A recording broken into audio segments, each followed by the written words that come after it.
everyone's been saying that it's going to be a Richard Petty Dodge. While Richard Petty did drive Dodge Chargers, I think in the late 70s, this is not going to be that.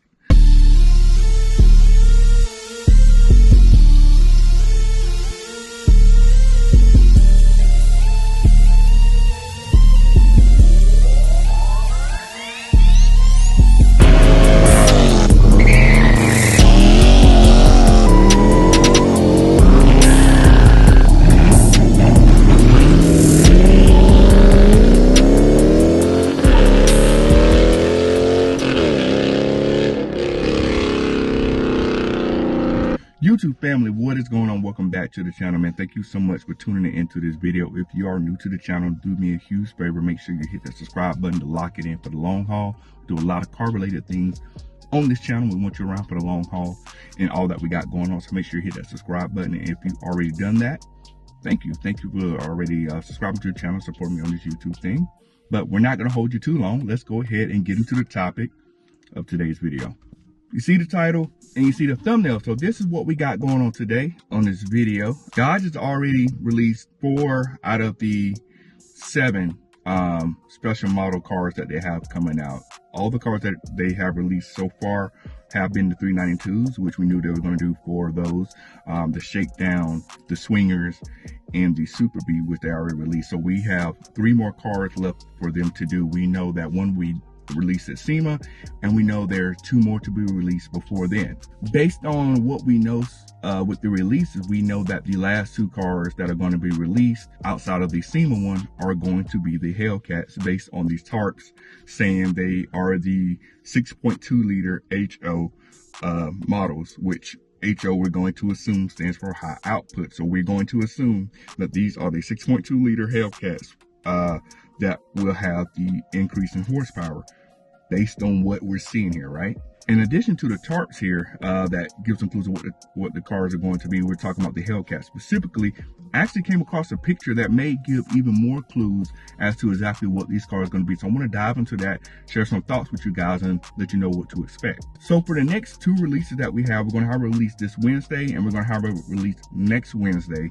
We know we're going to get another Charger and another Challenger Hellcat based on the dates that are shown on the tarps. Now, while the tarps that they have on the cars do give us some clues as to what the cars will be, I've actually come across a picture that may give us even more clues to exactly what the cars are or what kind of things will be on these particular cars. So let's go ahead and dive into the pictures really quick.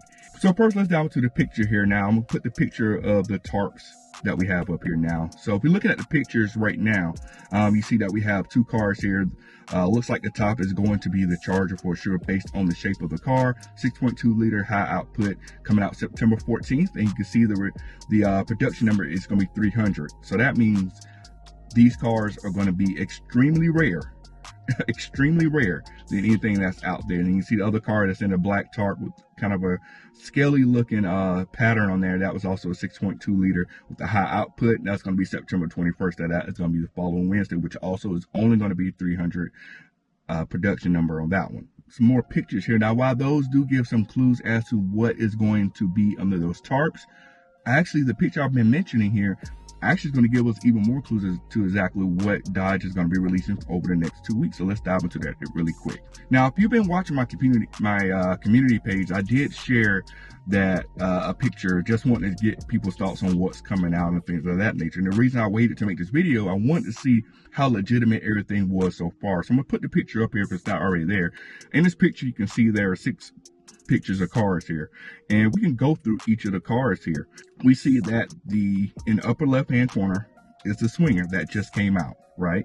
In the middle top, you see that looks like the Shakedown, black wide body Shakedown. Now in the upper left hand corner here, I can't really make out what that is. Looks like some kind of looks like a hell-raising wide body Challenger, orange brake calipers.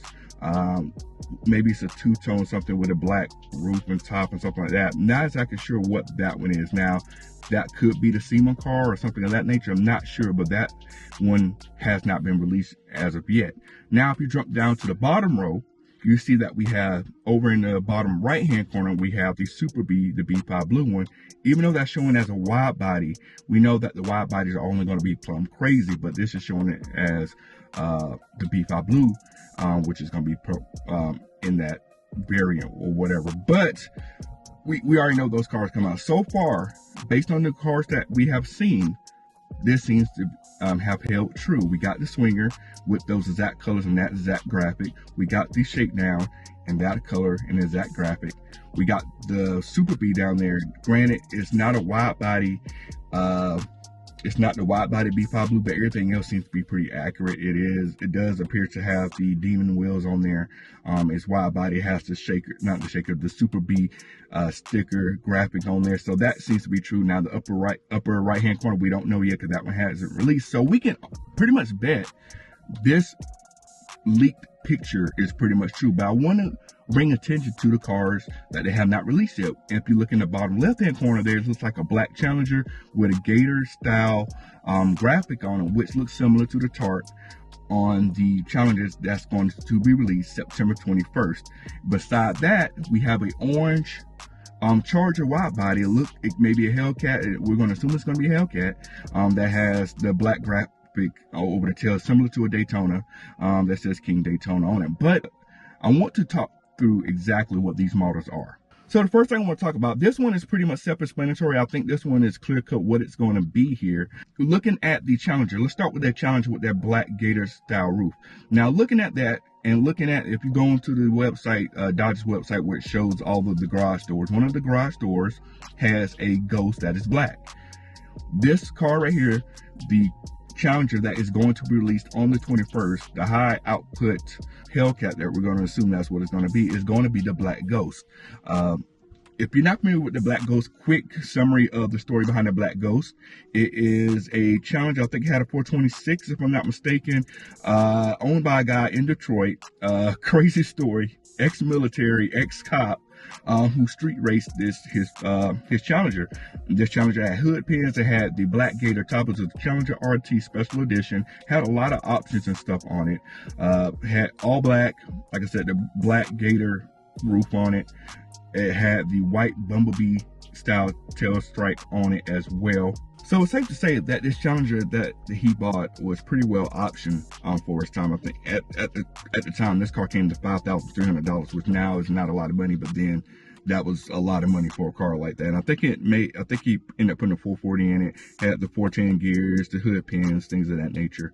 And it was called the Black Ghost because it would show up to street races, win, and then disappear, and no one would see the car for whatever reason, right? It's gone, it's there and it's gone. Like a ghost, right? In black, and the car is black, so Black Ghost, right? And on top of that, another thing that made the car stand out is, since he was in the military, Zulu Warrior nickname, as well, that his army buddies gave him. And on the side of the car, it had Africa, and it had the Africa flag on the side of the car. So those are things that make this car stand out, and it is a legend when it comes to street racing in Detroit. And pretty much what Dodge is doing with that, we can pretty much assume the 300 Challenger Hellcats will be all black. They're going to have this Gator style pattern that is on the picture I showed you, as well on the tarp for the roof. It's going to have the white stripe on the tail, kind of like we see with the Scat Packs and things of that nature. Hood pins, I'm pretty sure it's going to have hood pins as well. Now, engine, this could be the one we get the E85, the crazy high horsepower Hellcat engine that rumored to be coming out. This should be having that power plant. On top of that, I think someone's in here. On top of that, something else Dodge could do, as since this car did come with a 4-speed manual, Dodge could also make this car manual, which with the Challenger body, since the chassis is already designed to have a manual, is already crash tested for it, they can easily drop a manual in this car if they choose to do so. Maybe they do it, maybe they don't do it, but that is something they could do for sure with this particular vehicle. So based on that, I think all of us can agree that this car will be the Black Ghost Challenger, and we won't see that car until next Wednesday.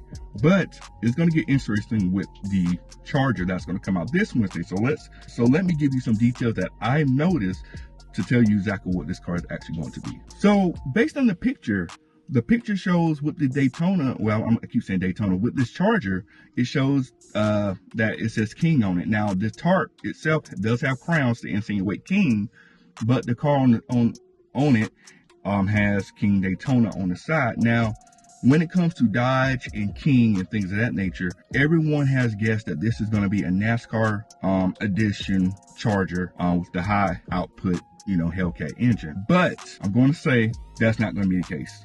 So looking back at this original picture that I showed you with all the different pictures of all the special models, this car that represents the crown and stuff, while Richard Petty is known as the king in NASCAR because of how many he got, like 200 wins in the top level of NASCAR and the NASCAR Cup Series, most wins out of any driver period in history, 7 championships, which is tied by only 2 other people in the history of NASCAR, Dale Earnhardt and Jimmy Johnson. Yes, I watch NASCAR on a regular basis, as well as F1.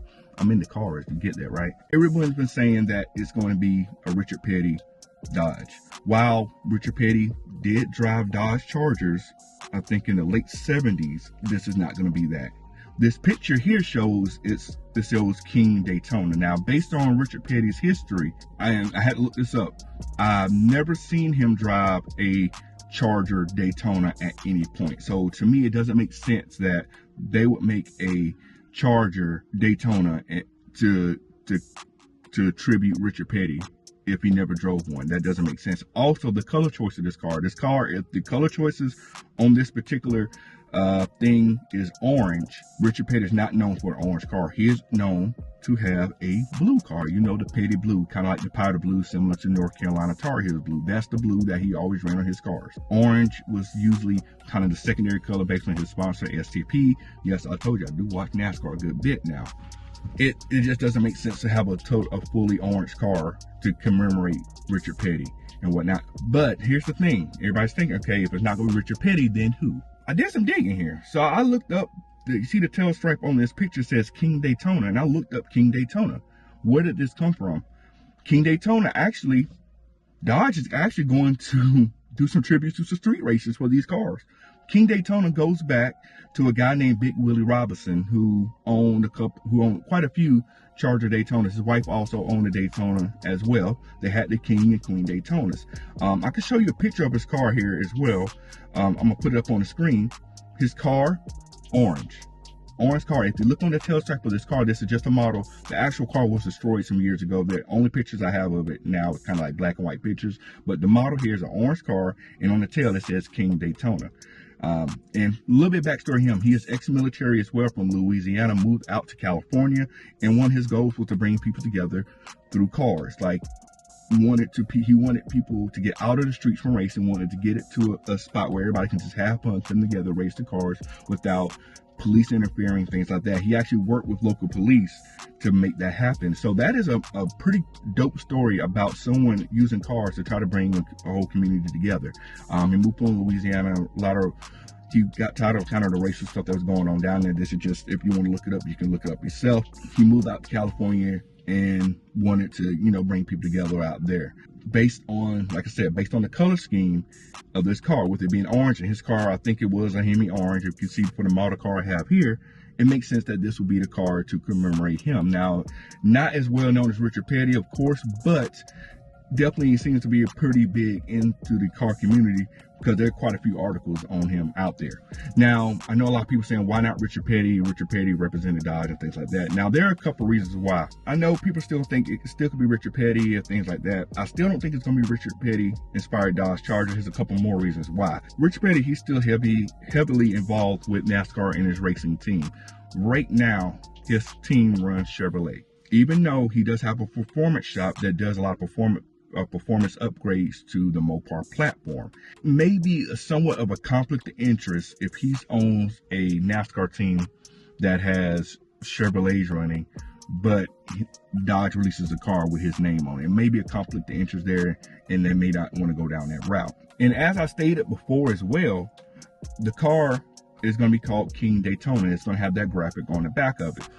And to my knowledge, and someone correct me if I'm wrong, I looked this up. I have not seen Richard Petty run a Charger Daytona. Now, he did run the Superbird, the Plymouth Superbird, for some time frame. You know, the Plymouth Superbird was pretty much similar to the Charger Daytona with the nose cone and a huge spoiler on the back. But he never ran the Charger Daytona. Now, he may have, and I may have missed it, but everything I looked up never linked Richard Petty with the Charger Daytona. Yes, he drove Dodge Chargers in the mid to late 70s, but he never had a Charger Daytona, which that's why it doesn't make sense for Dodge to make a car called the King Daytona when he never ran a Daytona Charger. Like I said, we're going to see all of this revealed this week. We are going to see the Charger get revealed on Wednesday, and then the Challenger get revealed next week. So we're going to see if all this is true. Now, I'm pretty sure both of these cars are going to have the same engine in it. They're both going to have the high output Hellcat engines that we are speculating to have over 900 horsepower on E85, which a lot of people are saying. With these cars only being produced, only 300 of these cars being produced, it's going to be very, very hard to get your hands on one of these cars. 300 is not a lot. So we're talking a total of 600 cars between the two. That's not a lot of cars. That is less than the Demons that's been produced. That's less than that. I can't think of any other car production number, but 600 is not a lot. It is not a lot at all. The markups on those are going to be ridiculously high. It's going to be hard to get one straight up unless you know somebody, right? On top of that, as long as these cars are exactly what we're talking about as far as the cars with the more horsepower, things like that, this is actually going to be a good release, because the complaints about the other cars is that the other cars were only sticker upgrades and things of that nature, not much performance upgrades. Now, if these cars are the E85 Hellcats that we've been told about, then these releases are going to be good. The next two releases are going to be good. Granted that no one's going to probably be able to get one. When I mean no one, very few people are probably going to be able to get one. I'm excited to see what they do, and hopefully they don't let us down and give us the big horsepower that we've been looking for. So we're gonna see for sure. That is going to wrap up today's video. Pretty quick video here. I'm in the garage, like you probably can tell, and it's pretty hot, and I don't want to be here too long. But let me know your thoughts.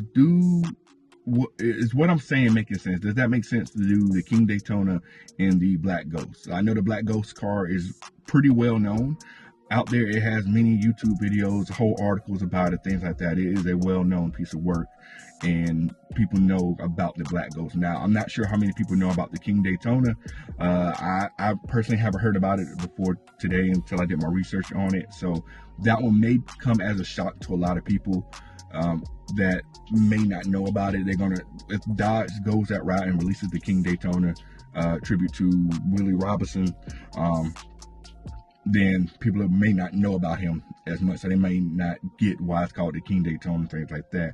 But I'm excited to see these releases, man, especially if they're going to be dropping the big horsepower like we hope they're going to be doing, and go out with a bang. Granted, like I said, that car's going to be crazy expensive and crazy rare, so you're going to be hard-pressed to even see one in person, with only 300 being sold around the country. Collectors are going to grab those up really fast, and people that's going to buy them probably are not going to have them out like that. Only 300 being produced for each one is supercar level rare. Like that's something that you hear like Ferraris and stuff. Like they don't make a lot of these cars, so these cars may have some other special goodies on them that other cars don't have outside of the engine, but gonna be really interesting. And that is going to wrap up today's video. I want to thank everybody for tuning in. If you haven't already, go ahead, hit the subscribe button, lock it in for the long haul. As always, thank you for tuning in. We'll catch you on the next video. We're out. Cut it.